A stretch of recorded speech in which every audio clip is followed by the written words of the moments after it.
Hi, Blaze fans. Danny Stewart here. Just enjoying the summer weather and here to give you guys a little update on our summer happenings and our process for next season and a little bit of reflection on last season. Last season was a tough one for us. I think certainly on the ice we made a lot of progress. Obviously that didn't reflect maybe in our standing in terms of the table, but I think from a competitive nature we played some good hockey last year. And what I really liked about our group last year is that no matter what got thrown our way, these guys continue to battle and compete every night. And I think that small margin is the big thing for me between, I think it was 10 to 12 points between 10th and 3rd place last season. And a couple wins here, a couple losses here could flip teams over from anywhere in those standings. And I think us as a group, it was good to see us score goals. Absolutely would have liked to have prevented a few more. I think obviously that's an area we can get better on. But these guys, like I said, whatever got thrown their way, our goalie situation I think was a big one for me. I think the injuries to our goalies, obviously starting with Nasiuk before the season had even started. Mika came in and started well for us, but obviously got injured and with a bad injury. And from then on, we just didn't get that stability in that position, which is a major position. And I think that contributed to possibly our goals against and also our special teams. And I think when that happens as well, it affects your players mentally and becomes a confidence thing. So we had some entertaining games during the year at the Sky Dome. Some great comebacks, some heartbreaking losses, but all in all, I felt like we were happy with the way that we competed. Absolutely, in a perfect world, we would have had some more results go our way, but I definitely think there was progress, and we'll hopefully build on that next season. One key area that I've was set to build on was our British core last year. And we spoke to these guys early, and to retain Feds and V and Alex Forbesy, Clem and Headley, and we get Ollie Lord back on a 2A, who's an up and coming kid. And but these main guys that we've got on board for next season will play a big part in the transition. We're gonna have a turnaround again. We had a lot of new players coming in, and these guys are another year older. Obviously with Feds and V being captains of this team. Clem's coming off the back of a good season and winning an award for Clubman of the Year. And Forbes and Headley are great working kids, and all these guys can help with transition of these players. And when these guys first hit the ground and they're finding their feet at the rink but away from the rink, these guys are vital in that. And I think one area that helps as well is all these guys performed well last year, and we've been looking for more out of them this year. So having these guys back as our core, and obviously part of them being our leadership group as well will be key moving forward. In terms of the returning imports in Justin Hash and Dylan Lawrence, they add to that British core that we spoke about earlier in terms of returning guys. And Justin was a fantastic defenseman for us last year both ways. You see that quality in him, on the defensive side of the puck. There's a reason why he stuck in the American League for as long as he did. And offensively as well on the power play, he scored some key goals for us. And he was that presence back there that just helped us be a better squad all around. And getting him back was a big signing for us. We were uncertain where he would possibly go, and retaining his rights was key. Dylan's on the other end of the spectrum. He's Dylan's a kid that obviously had to bide his time, and first half of the year he didn't get a lot of ice time, and had to work his way into the lineup. And I think with a couple injuries he got that opportunity, and credit to him, he made the most of it. He got better as the season went on, and he finished the year, I believe it was he had 16 points in his last 24 games, I believe it was. And all the points that he produced were in that time frame. And I think there's a lot more for Dylan to give. Dylan's a guy that was recruited out of BU. as a midget hockey player, and they don't do that very often. That's a top program in the U.S., and they seen some talent there, and he had some bad injuries at Boston University, and missed some key years of his development. So still a young kid, a lot of potential there. I mean, he's a good 6'3", and he's lanky. He skates so well, and he can shoot the puck. And if we can bring that all together and build on last year, I think he'll play a big part for us next season.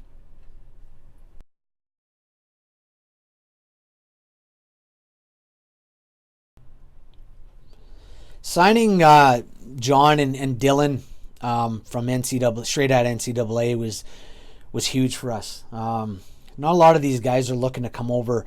Well, actually, let me go back on that. I think maybe 4 or 5 years ago, not a lot of these guys coming out of Division I NCAA certainly were looking to come straight over. I think that's changing. I think not only is teams around our league looking at university guys, whether it's Division I NCAA or U Sports in Canada, more often, but from their end, these players are looking more to our league as well, and that's a credit to our league and where it's come. And John and Dylan specifically come from good programs that have had success in the last couple of years. In John, he coming from Niagara University, they lost in their playoff final this season. Dylan, 2 years ago, their team won their conference, a tough conference there in the WCHA, and again, great programs. And these guys coming out of NCAA Division I are good players. That's a fast-paced league. There's guys signing NHL contracts right out of there, American League deals, and just to give you guys an indication of how good that league is. I believe, and speaking to other coaches, would agree, a good NCAA Division I hockey club would come over here and give us a great game, possibly beat us.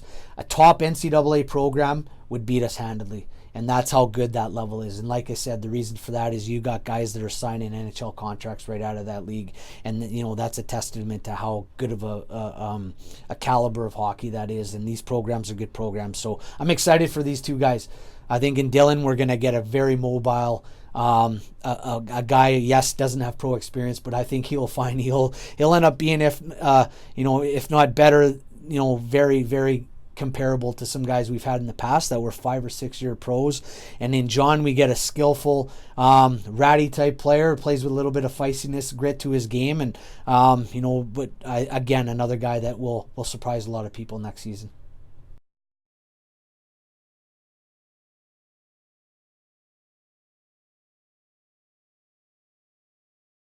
Yeah, I mean there's certainly a plan in place. I think we do have budgets to abide by, and those budgets just aren't based off salaries. They're based off housing, vehicles, visas, flights, ITC cards, whether guys are married, children, families. I mean there's so much that goes into it, and I think certainly by signing guys that are new to their career, that doesn't necessarily mean you're signing a lesser player, but these guys that are coming right out, they don't have as high salary demands as maybe a 5 or 6 year pro does, and they're looking to build a career, and they're looking to come over and prove themselves, and they're hungry and they're motivated. So certainly that does play a part in our plan.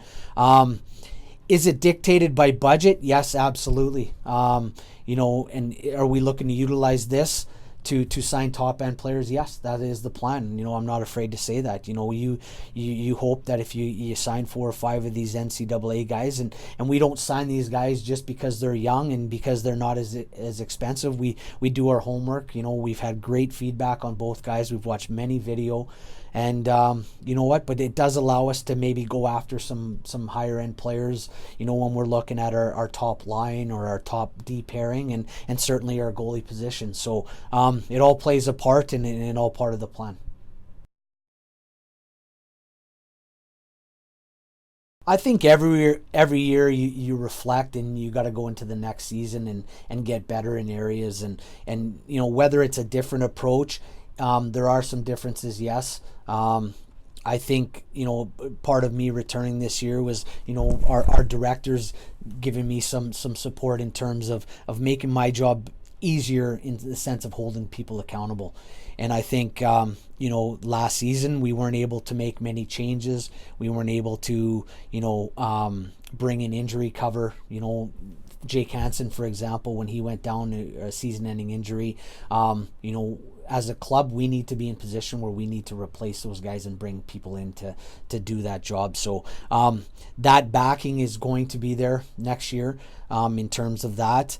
And you know what? It does make my job easier, because now if somebody's not playing their part or not buying in or not committing to what we want to do here, it allows me the chance to change that person and send a message to the rest of the guys that it's not good enough and we need buy-in from everybody. And I thought last year's group, we had that for the most part. I'm not saying that, that was a big thing last year, but, it does make your job easier as a coach and more efficient. And, in terms of approach, we talked a little bit earlier about, targeting some younger players and hoping a couple of them turn out to be gems, which I am confident that they will.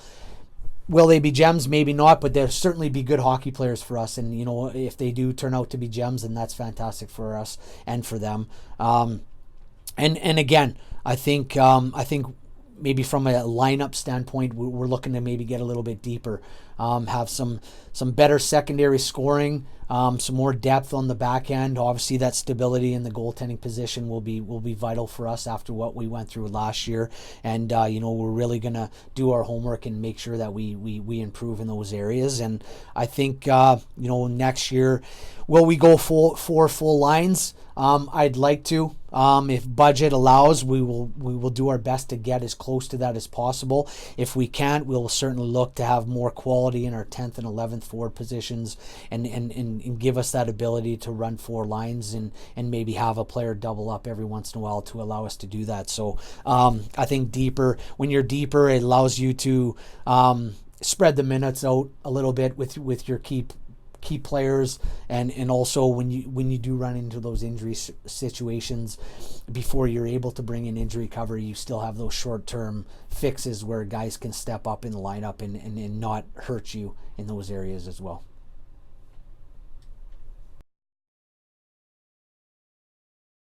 I get asked this one a lot. Will we be more physical? I think every year I'd like to be more physical. I think in today's game, I'd still wish the game was more physical. It's a tough balance. The way the game's going, the emphasis on speed and skill, that's today's game. And trust me, it pains me more than anybody else that is watching that game. And that doesn't mean I don't like the speed and skill. I love the speed and skill. But I certainly miss the physicality side of things. And is it completely gone? No, by no means am I saying that. But you have to adapt. And this game is changing more towards a speed game, a skilled game. Will we be more physical? Yes, that is my hope in terms of grit, in terms of being tougher to play against. Again, if we can find a guy that can bring that presence element, the ability to drop the gloves when necessary. I love those guys more than anybody. But at the same time, with our lineup, that guy has to be able to contribute on the ice as well. He has to play a role for us. He has to contribute, whether it's on the scoreboard, special teams, being reliable defensively. I can't have a guy sitting on my bench just tap on the shoulder to go out and fight guys when necessary. So I would always like to be more physical, and we will certainly do our best. And again, the toughest part of that is finding that balance, like I said, is being skillful enough, but also having that physicality as well. And I think if we can find guys that are willing to compete every night, play with grit and go to those hard areas, then you get that physicality. But like I said, we will do our best. And like I said before, I'd love that more than anybody. So we will certainly do our best.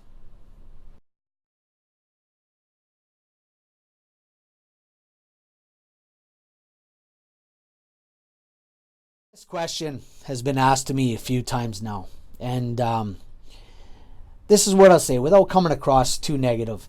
We do a lot of work here in the summer, from myself to the rest of the staff here in Coventry, and if we're going to open these questions up to fans and people, I would like to think that people would do enough research to distinguish what's factual and what's just a rumor made up by some fan 3 years ago, and or what's read on social media or what's read on a headline. And there was never any mention from our end about a 3-year plan. So I won't touch on that. But what I will touch on is the second part of this question. And why do we not sign players we wish we could keep? That's always the intention. If you could keep players for 5 years and build around that, every single team in this league would do that. Now, in this league, there's no draft system. There's no rights system. We sign guys to 1-year contracts, sometimes 2 years at the very most. When those contracts are over, they're free to go wherever they want. A lot of times players want more money every year. Sometimes they have bigger demands in terms of off-ice stuff. And they want different situations, different experiences. Players, I think another big thing that makes it tougher to retain players is how good our leagues become.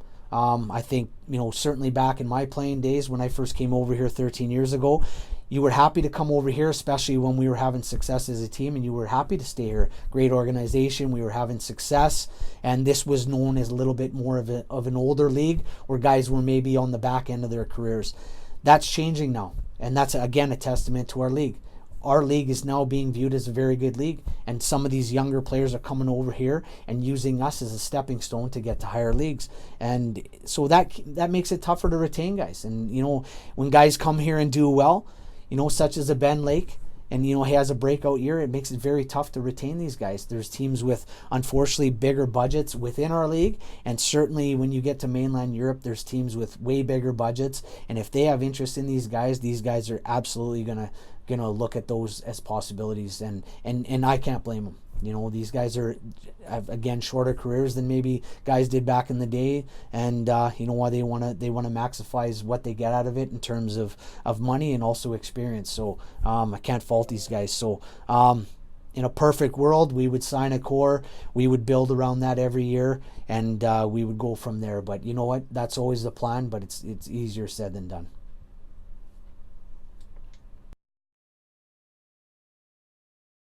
In terms of these two being confirmed as departures, all I can say is, they're great people. Both invested into the organization, and both gave us everything they had.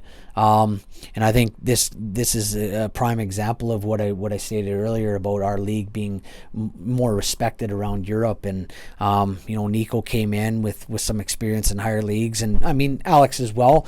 But the ability to come here, have success, and then go back to mainland Europe just shows. And obviously Nico had a good opportunity to be closer to home, closer to his girlfriend, and a little more focus on the national team as well. And he signed for a great organization. And Alex as well. Alex, is getting a little bit older, and will want to maximize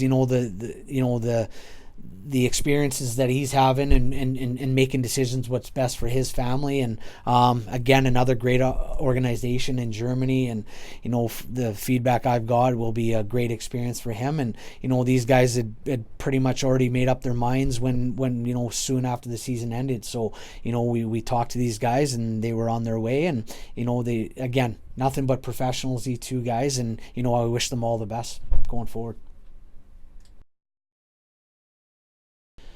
Will Ben be back? Certainly have tried our best, myself and the organization, to find a way to get him back. Ben's been very diligent in what he wants to do, and listening to all options, and you can understand that and respect that after the season that he had. He had a phenomenal season for us. He was our primary target to get back. I will say at this point, and with 100% transparency, that it's looking unlikely that Ben will be back. That's not 100%. We are doing our best. We're working hard to try and make that happen, but he's getting very, very good attention throughout leagues in Europe. Even some clubs within our league, and it's not as much that we can't offer something that's attractive to him. But Ben, like I said, he's got to listen to the options that he has, and if that springs him up maybe to a higher level, and even gives him more of an opportunity to get to an even another higher level, then that's something that he has to look at. And like I said, Ben's been fantastic for us this year. Showed up every night. He was again by far his best year in terms of production, and we'd love to have him back, and I know the fan base would as well. And I guess all I can say is we're trying everything we can to get him back, but I will say it's looking unlikely at this point. In terms of an update on returning guys, at this point there is a possibility that Justin and Dylan will be our only two returning imports. Not ideal from our standpoint. That's not something that I wanted. But in terms of where guys are with their own situations, and I'll give you a couple examples. Two guys we targeted right after the season were Sean Pauly and Tim Crowder after the productive seasons that they'd had. Both are indecisive on what their future holds and where they want to be. Some of the other guys, there's 3 or 4 on there that have mentioned possibly retiring, and that's not for me to announce that on their behalf. So like I said, that's always something that pops up at the end of every season. Guys contemplate life after hockey and what their next step will be. So like I said, I don't think it's fair for me to name those guys, and if they haven't officially announced it themselves. And then there's a couple guys on that list as well that are looking for new experiences, possibly bigger contracts elsewhere, and that's something we have to respect and have to look at our budget and where we see them in our roster. If I see a guy as a third line player or a 5th or 6th defenseman and he demands a bigger contract, then we unfortunately can't give it to him. That's not to say that they're not good enough to come back or they're not a good player for us last season, but they have to fit into where our plans go, and they have to fit in budget-wise. So these things pop up every year. So a little bit of a combination of a few guys retiring, guys having good years and getting attention elsewhere, and some guys looking for different experiences. So unfortunately, that's where we lie right now. And with that comes new opportunity to bring new players in, some new blood, and even more important that we retain that British core and a couple returning guys already. So, but in terms of the couple guys that are still possibilities, we're working on it and we're doing our best to see if it's a possibility, and we'll keep you updated as the summer goes on.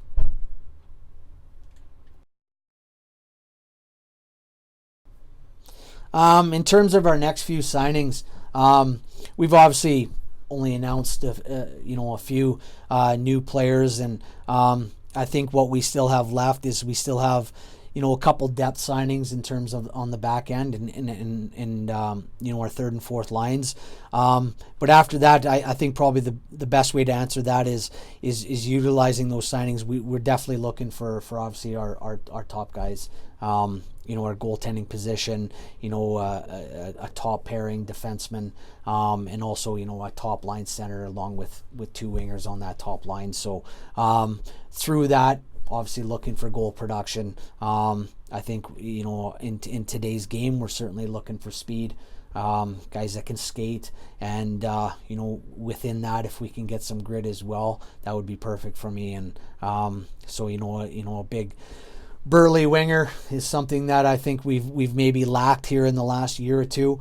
One that can be a presence physically, but also produce on the scoreboard and go to those hard areas and just be a tough guy to play against. And I think that's something that we desperately need. And so that's what we're looking for in our next few signings. And sometimes it's easy to sway away from that, but we got a plan in place, and that's what we're trying to do. And players pop up every day, and we're just trying to sign the best players for those positions, and that fit into our budget as well. So it's a little bit of a puzzle at times, but we're doing our best, and that's what we're looking for here moving forward. Sorry.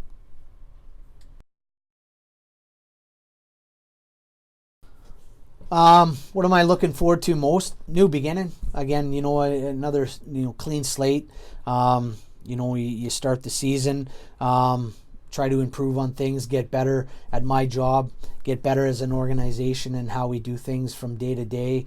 Try to improve the player experience so these guys are enjoying their time here better, and that translates onto the ice so they can perform better. And just that hope, those goals that you put in place. And our goal is to obviously compete and move up the standings, compete for silverware. But I think one thing that we're really going to focus on this year is our daily habits.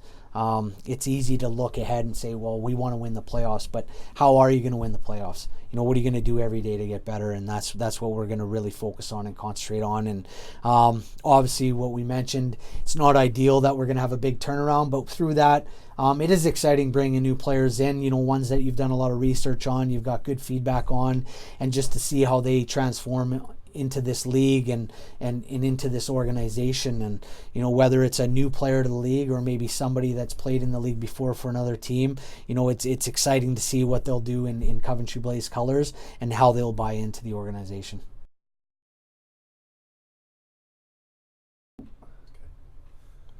Will I sign this picture? It's funny because I've actually got this already. My 3-year-old daughter Isabel came running into me yesterday into the kitchen and said, Daddy, I've seen you on Mommy's phone.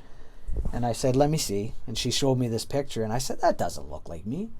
She said, I'm like, do you think that looks like me? And she said, yeah. She says, you have that thing on your face.